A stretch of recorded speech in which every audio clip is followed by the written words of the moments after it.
안녕하세요. 혹시 우리가 지금 너무 당연하게 생각하는 어떤 선택들이 있잖아요. 그런 것들이 먼 미래에 정말 생각지도 못한 결과를 가져올 수 있다는 상상 해보신 적 있으신가요? 음, 나비 효과 같은 거 말씀이시죠? 네, 맞아요. 당장 눈앞에 편하거나 이게 이익이다 싶어서 내린 결정인데 나중에 보면 전혀 다른 결과가 나오는 거죠. 예를 들면 요즘 정말 심각한 지구 온난화 문제도 좀 그런 면이 있는 것 같아요. 아, 그렇죠. 한 100여 년 전에는 산업 발전을 위해서 석탄이나 석유를 막 쓰는 게 그게 최선이라고 다들 믿었잖아요. 네. 그땐 그게 당연히 옳은 길이었겠죠. 발전을 위해서. 그렇죠. 근데 그 결정들이 쌓이고 쌓여서 지금은 막 극지방 빙하가 녹아서 부산이나 인천 같은 해안 도시가 물에 잠길 수도 있다 이런 경고까지 나오잖아요. 영화 워터월드 같은 이야기가 진짜 현실이 될 수도 있다는 생각하면 좀 섬뜩하기도 하고요. 네, 맞습니다. 역사를 보면 뭐 그런 경우가 참 많아요. 그 당시에는 이게 정말 합리적이고 옳은 결정이다. 이렇게 굳게 믿었는데, 시간이 한참 지나고 나서 보니까 이게 아니었구나. 이렇게 평가가 완전히 달라지는 경우요. 맞아요. 근데 정말 중요한 건 그 결정을 내리는 순간에는 대부분 사람들이 이게 잘못됐다고는 생각 안 한다는 거예요. 그렇죠. 오히려 이게 최선이야. 나는 옳은 일을 하고 있어. 이렇게 확신하는 경우가 훨씬 많죠. 네. 그러다가 그 결과가 딱 나타났을 때, 그때서야, 아, 내가 왜 그랬을까, 이런 후회가 밀려오는 거고요. 그 후회가 뭐 개인적인 걸 넘어서 공동체 전체의 운명을 바꾸기도 하고요. 바로 그 지점인 것 같아요. 현재의 내 확신이랑 미래의 결과 사이에 어떤 간극이 있다는 거. 이게 오늘 저희가 좀 깊이 파고들 주제랑 딱 연결되는 것 같습니다.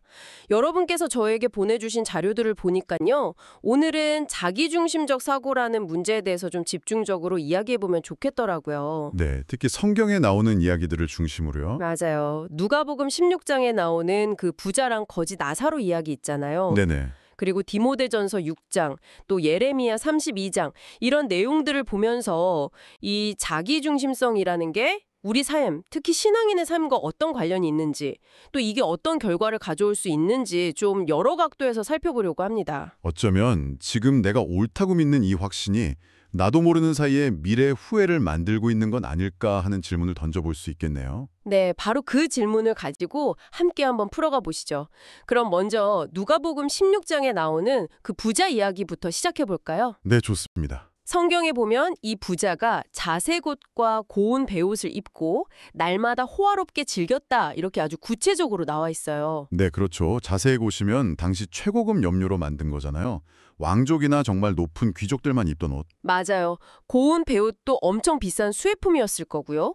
매일 파티를 열었다는 거니까 진짜 어마어마한 부자였던 거죠. 네, 뭐 상상 이상이었겠죠. 근데 자료들을 보면 이 부자의 부유한 삶 자체를 문제 삼는 건가요? 아니면 뭔가 다른 포인트가 있는 건가요? 그게 아주 중요한 질문인데요.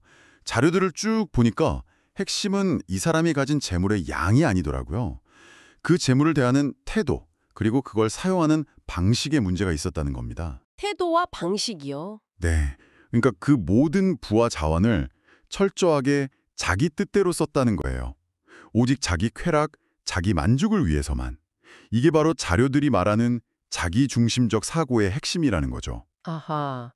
세상 기준으로는 뭐 내 돈 내가 쓰는데 뭐가 문제야? 할 수 있잖아요. 그렇죠. 대부분 그렇게 생각하기 쉬운데 이 자료들이 제시하는 관점은 그게 아니라는 거예요.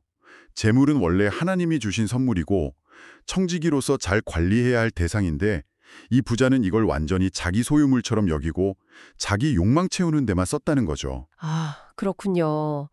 재물 자체가 나쁜 게 아니라 그걸 쓰는 사람의 마음 중심이 어디 있냐? 그게 중요하다는 거네요. 네, 맞습니다. 자신한테만 딱 집중하는 그 자기중심성이 문제의 뿌리였다. 이런 말씀이시군요. 네, 그리고 그런 태도가 구체적인 행동으로 드러난 게 자기 집 대문 바로 앞에서 정말 비참하게 굶주리고 있던 그 거지 나사로 있잖아요. 네, 나사로. 그의 고통을 그냥 완전히 외면해버린 모습이었던 거고요. 정확합니다. 매일 그렇게 화려하게 차려입고 잔치를 벌이면서도 바로 문간에 누워서 자기 상에서 떨어지는 부스러기라도 좀 먹었으면 하고 바라던 나사로.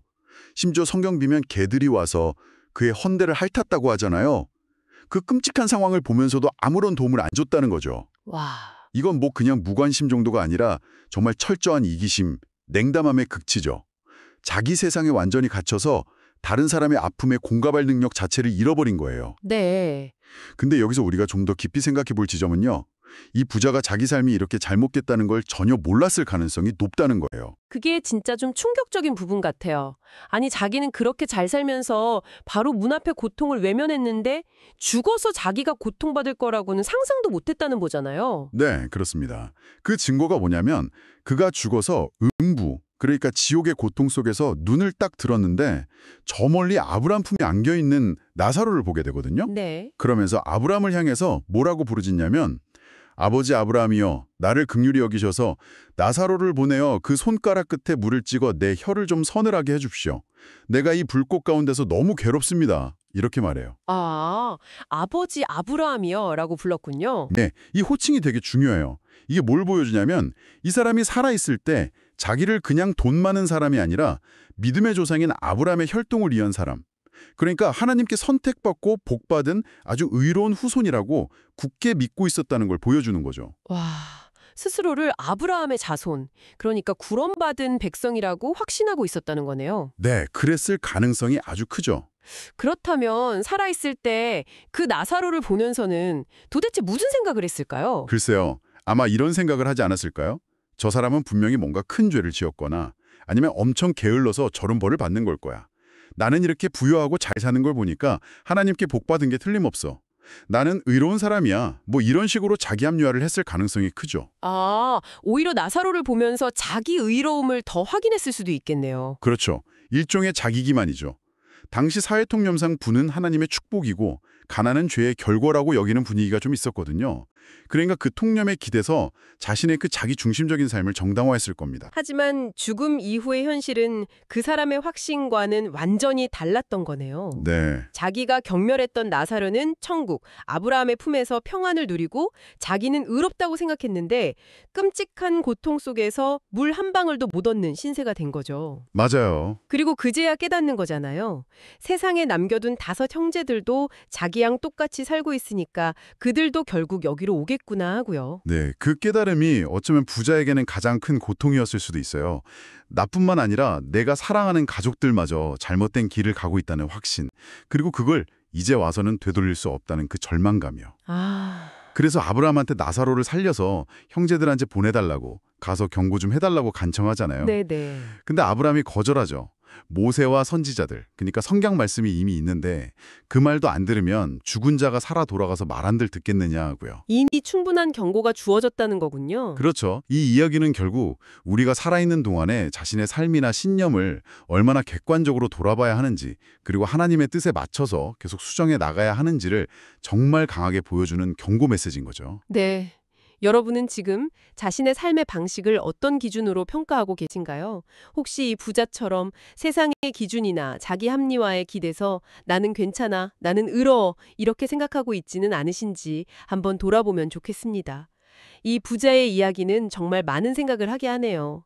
그런데 자료들은 이런 자기중심적인 사고가 그냥 개인의 도덕 문제, 이걸 넘어서서 신앙의 영역에서도 아주 심각한 문제를 일으킬 수 있다고 지적하더라고요. 네, 맞아요. 비유가 되게 인상적이었는데 마치 옛날 사람들이 지구가 우주의 중심이고 태양이나 별들이 다 지구 주위를 돈다고 믿었던 거 있잖아요. 천동설. 아, 네. 천동설. 그것처럼 하나님조차도 나를 중심으로 나의 필요와 행복을 위해서 존재하고 움직여야 한다. 이렇게 생각하는 경향이 있다는 비유였어요. 네.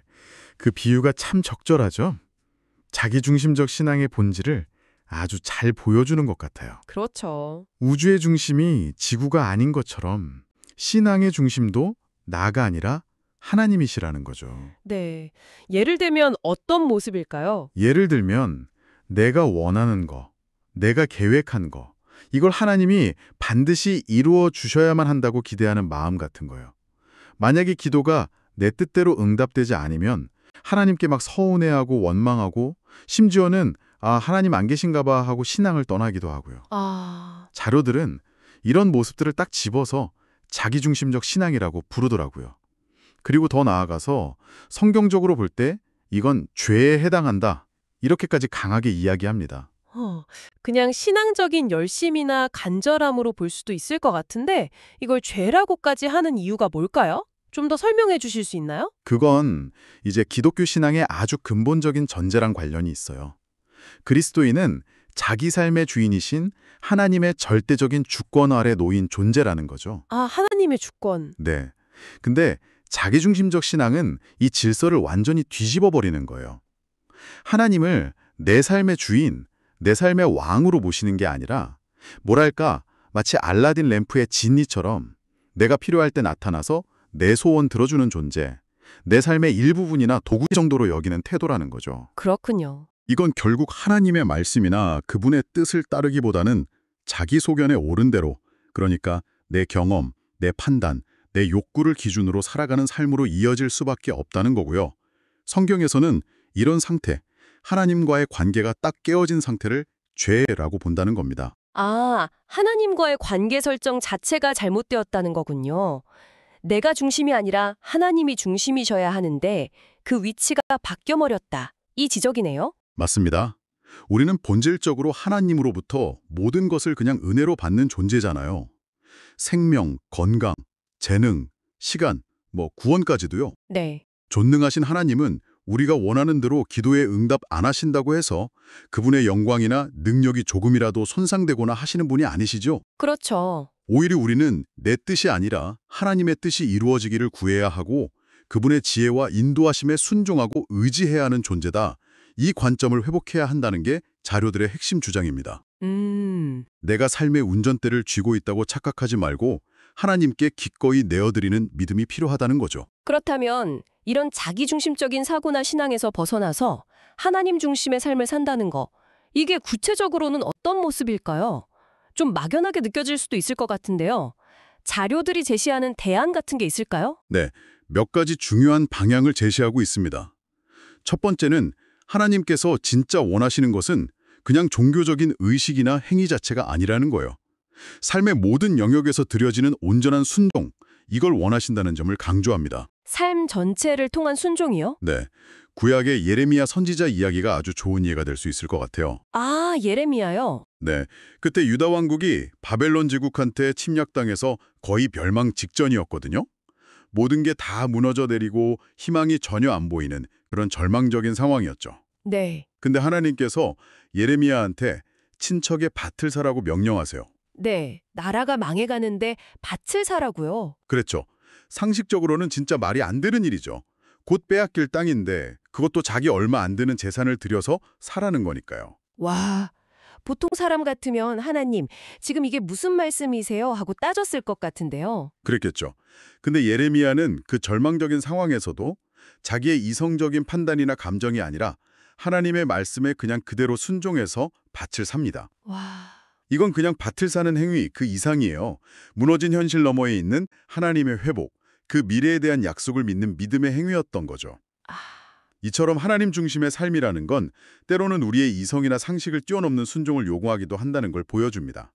내 계획이나 계상이 아니라 하나님의 말씀을 삶의 기준으로 삼는 거죠. 정말 위기 속에서도 하나님의 약속을 믿고 순종했던 예레미야의 모습, 깊은 울림을 주네요. 그러면 오늘날 우리가 일상 속에서 적용할 수 있는 좀 더 구체적인 삶의 지침 같은 것도 있을까요? 네, 디모데전서 6장 17절 18절 말씀이 그 방향을 잘 보여주는 것 같아요. 디모데전서 6장이요. 네, 이 구절이 이렇게 권면하거든요. 네가 이 세대에서 부한 자들을 명하여 마음을 높이지 말고 정함이 없는 재물에 소망을 두지 말고 오직 우리에게 모든 것을 후히 주사 누리게 하시는 하나님께 두며 선을 행하고 선한 사업을 많이 하고 나누어 주기를 좋아하며 너그러운 자가 되게 하라고요. 아, 재물처럼 이렇게 있다가도 없어지는 불확실한 것에 희망을 걸지 말고 모든 것을 주시는 하나님께 소망을 두라. 이 말씀이군요. 네, 그리고 그 믿음을 구체적인 행동으로 보여주라. 선을 행하고 나누는 삶으로요. 맞습니다. 여기서 선을 행하고 나누어 주기를 좋아하며 너그러운 자가 되라는 게 그냥 단순히 구제나 기부를 하라는 의미만은 아니에요. 내 시간, 내 재능, 내 자원을 이기적인 목적으로 쓰는 게 아니라 하나님께서 기뻐하시는 뜻대로 이웃과 공동체를 위해서 기꺼이 사용하는 삶의 태도 전체로 의미하는 거죠. 그렇군요. 자료는 이게 바로 장래의 자기를 위하여 좋은 터를 쌓아 참된 생명을 취하는 것이라고 설명해요. 아, 참된 생명을 취하는 것. 네, 즉 하나님께 소망을 두고 그분의 뜻대로 나누고 섬기는 삶이야말로 이 땅에서 사라질 부가 아니라 영원한 가치, 참된 생명을 얻고 준비하는 길이다. 이런 강력한 메시지인 거죠. 아따 말한 누가복음의 부자가 쌓았던 그 썩어질 부와는 완전히 반대 방향인 거고요. 듣고 보니까 이 자기중심적인 사고나 신앙이라는 게 단순히 개인적인 문제를 넘어서는 것 같아요. 우리가 속한 공동체, 더 나아가서는 세상 전체에 좀 부정적인 영향을 미칠 수 있겠다. 이런 생각이 드네요. 네, 그렇죠. 예를 들어 신앙 공동체 안에서는 세속적인 가치관이 막 들어오고 신앙의 본질이 흐려질 수도 있는 거고 사회적으로는 아까 부자랑 나사로 이야기처럼 양극화나 갈등을 더 심화시키는 원인이 될 수도 있겠고요. 맞아요. 처음에 이야기했던 그 지구온난화 문제처럼요. 당장의 내 이익, 내 편리함만 쫓는 선택들이 쌓이고 쌓여서 결국에는 모두가 고통받는 결과를 가져올 수 있다. 이런 경고로도 들립니다. 네, 바로 그 점 때문에 자료들은 변화가 시급하다고 강조하는 것 같아요. 우리가 언젠가 하나님 앞에 서서 자기 삶을 결산해야 할 날이 온다는 게 그냥 막연한 미래 이야기가 아닐 수도 있다는 거죠. 네. 따라서 이제는 스스로 삶의 주인이라고 착각하고 살아왔던 그 자리에서 내려와야 한다. 그리고 자신의 죄, 특히 그 뿌리에 있는 이 자기중심성을 깨닫고 진정으로 회개해야 할 때다. 이렇게 강력하게 촉구합니다. 여기서 말하는 진정한 회개는 어떤 의미로 받아들여야 할까요? 그냥 제가 잘못했어요 하고 반성하는 거랑은 분명 다른 차원일 것 같은데요. 네, 맞습니다. 자료들이 말하는 진정한 회개는 그냥 한번 반성하고 감정적으로 후회하는 걸 훨씬 뛰어넘는 개념이에요. 첫째는 하나님의 절대적인 주권 그리고 그분의 말씀의 권위 앞에 완전히 항복하는 겁니다. 내 생각, 내 경험, 내 가치관이 기준이 아니라 하나님의 말씀이 내 삶의 유일한 기준이다. 이걸 인정하는 거죠. 아, 항목. 네, 그리고 둘째는 삶의 방향 자체를 180도 전환하는 것을 의미합니다. 방향 전환이요? 네, 마치 운전하다가 유턴하는 것처럼요. 내 욕망, 세상의 가치를 따라가던 길에서 완전히 돌이켜서 하나님의 뜻과 그분의 나라를 향해서 나아가는 거예요. 전인격적인 변화죠. 자료들은 이게 바로 예수님께서 말씀하신 누구든지 나를 따라오려거든 자기를 부인하고 날마다 제 십자가를 지고 나를 따를 것이니라 이 말씀의 의미와 같다고 설명해요. 아, 자기를 부인하고 십자가를 지는 것. 네, 내 뜻을 꺾고 하나님의 뜻에 순종하는 그 과정. 때로는 고통스럽지만 그게 바로 십자가를 지는 삶이라는 거죠. 오늘 저희가 자기중심적 사고라는 키워드를 가지고 누가복음의 부자 이야기부터 시작해서 신앙의 본질, 또 우리가 추구해야 할 삶의 방향까지 좀 폭넓게 살펴봤는데요. 자료들은 결국 우리 각자가 자기 생각이나 주장을 좀 내려놓고 겸손하게 하나님의 말씀에 귀를 기울이고 그 말씀에 순종하는 삶을 살아가라. 이거 일관되게 강조하고 있는 것 같네요. 네, 그렇습니다. 스스로는 의롭고 하나님께 복받았다고 확신했지만 결국 비극적인 결말을 맞았던 그 부자의 이야기는 우리에게 정말 큰 경각심을 주는 것 같아요. 그냥 단순한 믿음의 고백이나 어떤 종교적인 행위, 이걸 넘어서서 우리 삶 속에서 실제로 어떤 가치를 추구하고 무엇에 순종하며 살아가는지, 이게 얼마나 중요한지를 강력하게 보여주죠. 네. 오늘 이 이야기를 들으신 여러분께 마지막으로 한번 생각해 볼 질문을 하나 드리고 싶습니다. 여러분의 현재 신앙 상태나 종교적인 배경을 다 떠나서요. 이번 한 주 동안 여러분의 삶 속에서 발견되는 어떤 자기중심적인 모습 있잖아요. 그게 시간이든 재물이든 아니면 관계든 간에요. 거기서 조금이라도 벗어나서 오늘 자료들이 이야기한 그 참된 생명의 방향, 그러니까 하나님이나 다른 사람을 향해서 조금 더 마음을 열고 나누는 그런 구체적인 행동이나 자원 사용의 작은 변화. 딱 한 가지만 실천해 본다면 그게 무엇이 될 수 있을까요?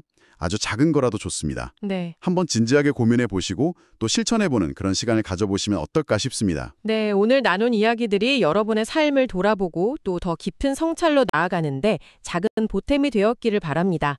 귀한 시간 내주셔서 함께해 주셔서 감사합니다.